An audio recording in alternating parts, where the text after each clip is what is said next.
And it's raising all sorts of profound questions about power, trust, and the very essence of what it means to be a responsible citizen in a democracy. Well, I think our listeners are starting to get a sense of just how complex this situation is. We've talked about the leaked document, the charges against Feldstein and the IDF reservists, the clashing narratives presented by the prosecution and the defense, and now the powerful emotional testimonies from their families and this growing sense of unease within Israeli society. It's a lot to take in, but it's also a fascinating case study in how a single event can spark a much broader conversation about really crucial issues that affect us all. And as the story continues to unfold, there are some big questions that need to be addressed. What are the potential outcomes of this case? What could the consequences be, both for the individuals involved and for Israeli society as a whole? Those are the key questions everyone is grappling with, and it seems like there are a few potential scenarios that could play out. Okay, so walk us through those scenarios. What are some of the possible outcomes here? Well, one possibility is that the charges against both Feldstein and the IDF reservist are dropped. How likely do you think that is? It's hard to say for sure, but it's certainly a possibility. If the prosecution's case isn't strong enough, or there's mounting public pressure to drop the charges, it could happen. And if it does, it would be seen as a major victory for those who believe this whole case was politically motivated from the start. So that would be a win for those who see Feldstein as a whistleblower, someone who was trying to do the right thing. Exactly. It would send a strong message that the government can't just silence dissent or punish those who expose potential wrongdoing, even if it involves sensitive information. Okay, so that's one possible outcome. What else could happen? Well, on the flip side, we could see both men actually being convicted. And what would the implications of that be? Well, that's where things could get really concerning, especially for Feldstein, because he's facing such a serious charge. If he were to be convicted and potentially sentenced to life in prison, it would send shockwaves through Israeli society. It would definitely be a major turning point in this whole saga. It would, and it would set a really dangerous precedent, essentially signaling that anyone who leaks sensitive information, even if they believe they're acting in the public interest, could face severe consequences. It could really discourage people from speaking out against wrongdoing or exposing potential abuses of power. Precisely. Yeah. It could create this chilling effect where individuals, even those with legitimate concerns, would be too afraid to come forward. They wouldn't want to risk their own freedom or the well-being of their families. That's a scary thought, especially in a democracy where freedom of speech and the right to dissent are so crucial. It is a scary thought, and it's a very real concern that many people in Israel are grappling with right now. They're wondering, what does this case say about the future of their democracy? Is there a shrinking space for dissent? Are the institutions that are supposed to protect their rights actually turning against them? It's a lot to think about. And it seems like the outcome of this case could have a huge impact on the direction Israel takes, whether it moves towards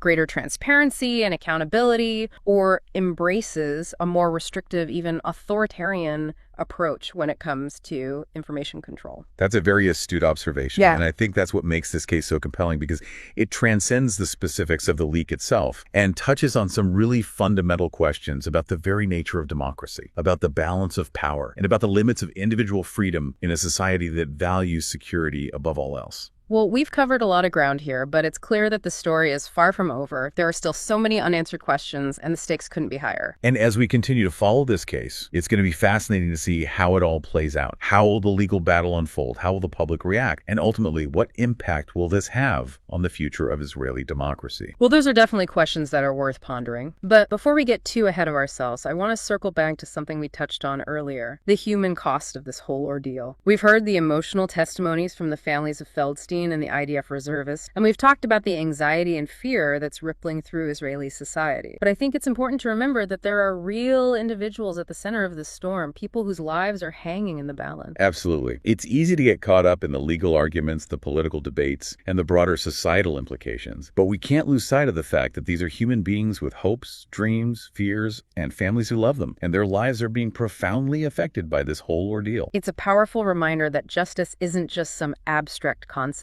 It has real-world consequences for individuals and those closest to them. And sometimes those consequences can be incredibly harsh, even life-altering. Exactly, and I think it's important to keep that in mind as we continue to explore this case. What does this mean for Feldstein and the IDF reservist? What are they going through on a personal level? What are their hopes and fears as they face these charges? I think exploring those questions will help us gain a deeper understanding of the human cost of this whole affair and remind us that behind the headlines and the legal battles, there There are real people who are being deeply affected by the decisions being made. Well said. And I think that's a perfect segue into the next part of our conversation, where we'll delve deeper into the individual stories of these men, their motivations, and what they hope to achieve. But before we do that, I want to take a moment to acknowledge the bravery of those who have spoken out in this case, both the individuals who are facing charges and those who are supporting them. You're absolutely right. It takes a lot of courage to speak truth to power, especially when you know there could be serious consequences. And I think it's important to recognize and appreciate the risks they've taken to bring this story to light. It's a reminder that we all have a role to play in upholding justice and accountability, and sometimes that means speaking out even when it's difficult or dangerous. So, to those who have had the courage to raise their voices in this case, we commend you. And to our listeners, we encourage you to stay tuned as we continue to unpack this complex and fascinating case. Because it's not just about what's happening in Israel right now, it's about the future of democracy, the balance of power, and the very essence of what it means to be a free and responsible citizen in the 21st century. You know, it's amazing how this whole thing has sparked these really intense conversations all across Israel. Like, we're seeing debates about how much influence the security services really have. Yeah, and the media's role in all of this too, right? Like how they're covering the story. Exactly. And even like, what are the boundaries of acceptable dissent? You know, like when does speaking out cross the line? This case has definitely hit a nerve. It really has. And it's brought up these really fundamental questions that everyone seems to be wrestling with. Like, where's that line between national security and individual freedom? Who decides what information should be kept secret and why? Yeah, and like how much power should the government actually have? It's tough stuff. It really is. But these are such important conversations to be having, especially in a democracy. Yeah. You know, like it's healthy to question and debate these things. Definitely. It's a good reminder that even in a country like Israel that's so proud of its democratic values, you can't just assume those values are rock solid. They need to be protected constantly. That's so true.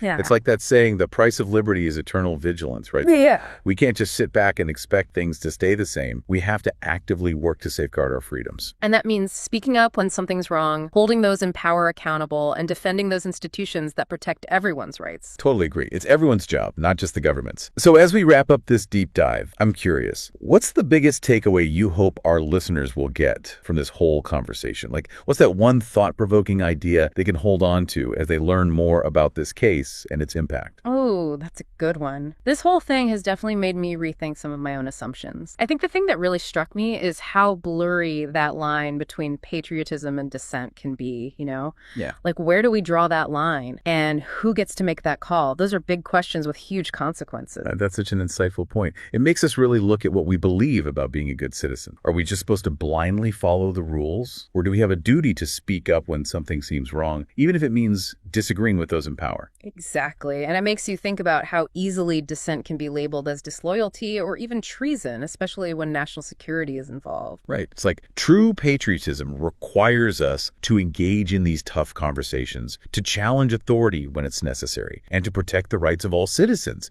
even those we might disagree with. It's not about blind obedience. It's about active participation and critical thinking. Well said. And I think that's a perfect note to end on. This deep dive has been a wild ride, taking us through this incredibly complex story that's definitely not over yet. There's still so much we don't know, and the stakes are incredibly high. The outcome of this case and how people react to it will have a major impact on the future of Israel's democracy, and its reach will probably go far beyond just Israel. Absolutely. So, to all our listeners out there, we urge you to stay curious, stay informed, and stay engaged. This isn't just a spectator sport. We all have a part to play in shaping the kind of world we want to live in. Thanks for joining us on this deep dive. We hope you'll keep exploring this story and the essential conversations it started, because the future of democracy might just depend on it.